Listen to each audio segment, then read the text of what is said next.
नमस्कार, times of Swaraj में आप सबों का स्वागत है और मैं हूं संतोष सिंह। देखिए, शिक्षक तबादले को लेकर जो लगातार हम सवाल खड़े कर रहे थे, जिसको लेकर एक धारणा बनाई गई कि टाइम्स ऑफ स्वराज जो है सो तबादले के खिलाफ है, या टाइम्स ऑफ स्वराज संतोष सिंह तबादला न हो इसके लिए मुहिम चला रहा है, जबकि वो बात समझ की बात है।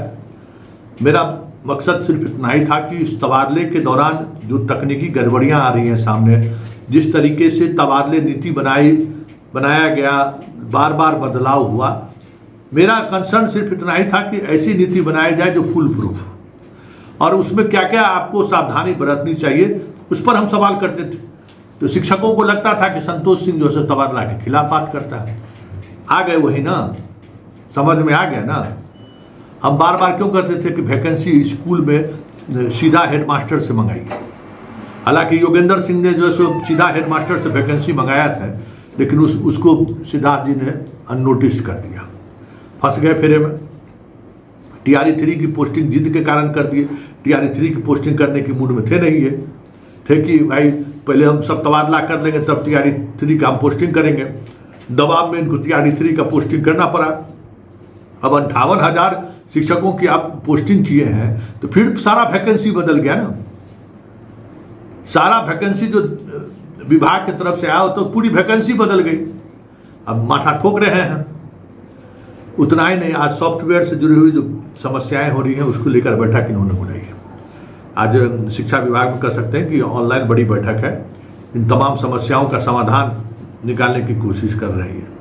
सिद्धार्थ जी एक बात कहते हैं, हम लोग के यहाँ एक कहावत है, हरवरी में ब्याह, इसमें सिंदूर, कनपट्टी में सिंदूर। वही बात है, ये हरवरी में विवाह, कनपट्टी में सिंदूर मत करिए। सब पता चला स्कूल खुला तो एगो स्कूल में 20 शिक्षक है, किसी स्कूल में कुछ है, अलगे हंगामा खड़ा हो जाएगा। तो थोड़ा इतना दिन तो लेट लगिए गया। सब समय तो आपका खत्म, जो कहते हैं वो समय पूरा हो ही जाता है, उसके बाद कुछ फिर प्रक्रिया शुरू होगी। तो ये जो डेडलाइन आप निर्धारित किए हैं, इस डेडलाइन को आप थोड़ा रिलैक्स करिए। इस डेडलाइन के चक्कर में पता चला कि सब कुछ गड़बड़ा जाएगा। आप पहले फिर से फ्रेश मंगवाइए, वैकेंसी आपके पास क्या है। और देखिए, शिक्षकगण एक बात कहते हैं कि भाई हम शुरू से ये सवाल कर रहे हैं। मेरा सवाल करना है भाई, जो परेशानी है, सवाल कैसे नहीं हम करें और क्यों नहीं करेंगे। जो समस्याएं अभी वर्तमान समय में है, उस समस्या पर विभाग का जो रवैया है, ट्रांसफर। अरे भाई, ट्रांसफर करने के हम अभी भी करते हैं कि सिद्धार्थ जी प्रोबेशन पीरियड में आप ट्रांसफर करके तमाम ऐसे शिक्षक जो प्रोबेशन पीरियड में है उसका गला आप रेत रहे हैं, गला रेत रहे हैं आप। आपको पता नहीं है कि मई 30 नवंबर को आप रिटायर होइएगा ना, और अगर बीच में आप सरकार अगर आपको हटा दी कोनो आयोग के चेयरमैन बना के, तब तो अलग बात है। 30 मई नवंबर तक मतलब चुनाव, अगर चुनाव से पहले कुछ नहीं, 2 महीना में सरकार अगर चुनाव का अधिसूचना से पहले अगर विभाग से आपको विदा कर दिया, जिसकी उम्मीद हमको लगता है ज़्यादा है। आप खुद चाह रहे हैं कि बीआरएस हम ले लें, कहीं हमको आयोग में चेयरमैन 5 साल के लिए हम रह जाएंगे। चुनाव लड़ने का भी आपका मिजाज है, चुनाव मत लड़िए। हमारा एक सलाह मांग लीजिए, आपसे चुनाव नहीं होगा। आप सोचते हैं कि अब चुनाव बहुत आसान है, ऐसा नहीं है। केपी रमैया का दुर्दशा क्या हुआ पता है ना। बिहार में ब्यूरोक्रेसी को लोग पसंद नहीं करता है। कितनों आप सिंपल दिखने की कोशिश क्यों नहीं कीजिएगा, लेकिन लोगों को समझ में आता है कि ब्यूरोक्रेट जो है, जो जितना सिंपल दिखने की कोशिश करता है वो उतना भ्रष्ट होता है, उतना एरोगेंट होता है। क्योंकि जनता सबको देखती है ना कि आपका रेल में चलने का स्वभाव सब, जब प्रत्यक्ष रूप से जब आमने सामने होता है तो आपका स्वभाव अलग। हर किसी का ये होता है कि दिखाने के लिए कुछ, खाने के लिए कुछ। वो सबके साथ ही प्रॉब्लम है। चुनाव लड़ने की बात मत सोचिए, वो आपसे ना होगा, समझे। इतिहास पलट कर देख लीजिए कि जितना ब्यूरोक्रेट, एगो यशवंत सिन्हा को छोड़ दीजिए, आप तो यशवंत सिन्हा है नहीं, वो कर्पूरी ठाकुर के पीएस भी रहे थे, और उनका एक लार्जर एक अपना डेमोक्रेसी को लेकर एक आइडिया था, तो वो उसी लाइन के थे तो चले गए। डीपी ओझा खड़ा हुए उस समय में साहबुद्दीन के प्रकरण में 5,000 वोट आया था बेगूसराय, जहाँ भूमिहार का गढ़ है। देख लीजिए ना, जो उस तरीके के ब्यूरोक्रेट कोई टीका आरसीपी आए, कहीं हवा हो गए ना। तो काहे चुनाव लड़ने की सोच रहे हैं? सुनील कुमार देखिएगा, इस बार सुनील कुमार का क्या होता है। तो बड़ा मुश्किल से 500 वोट से जीते थे किसी तरीके से। इस बार क्या होगा सर देख लीजिएगा। वो हो ही नहीं सकता है। वो अफसरशाही का मिजाज जो है ना वो कभी नहीं बदल सकता है। इसलिए आयोग का चेयरमैन बन जाइए, ठीक है। तो आयोग का चेयरमैन बनने के लिए आपके पास कल अल्पसंख्यक आयोग का बना ही है, अब सब आयोग बन रहा है, आप भी चलिए जाइएगा। तो मतलब इसलिए आप इस जल्दबाजी में मत रहिए कि जून में हम किसी तरीके से करके मेडल लेके चले जाएं।